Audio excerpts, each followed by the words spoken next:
ফজরের নামাজ না পড়ে তোমরা যারা ঘুমাও, আমারে মাফ কইরো, আমি তোমাদের একটা শক্ত কথা বলি, বাপ, যাদের কপালে ফজরের নামাজের সেজদা নাই, তোমরা সব বাবারা ভাইরা রাস্তার কুত্তার লগে তোমারে মিলাইয়া দেখো, কুত্তার লগে তোমার কোনো পার্থক্য আছে কিনা। সোজা কথা, কুত্তার সাথে মিলাই দেখো, কুত্তার লগে, কুত্তার লগে।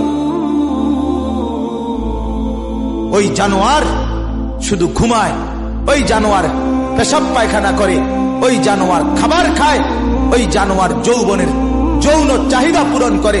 তুমি জানোয়ার একই রকম, ওই জানোয়ার সেজদা ছাড়া জাগলো, তুমি জানোয়ারও সেজদা ছাড়া জাগলা। যদি বিবেক থাকে, লজ্জা থাকে, যদি মার দুধ খেয়ে থাকো, যদি মুসলমানের বাচ্চা হয়ে থাকো, যদি ইমানের রক্ত থাকে, ইমানের বিন্দু থাকে, তো যদি কানে আজান শুনে থাকো, আল্লাহর হস্তে নামাজ পড়ো, বলো ইনশাআল্লাহ।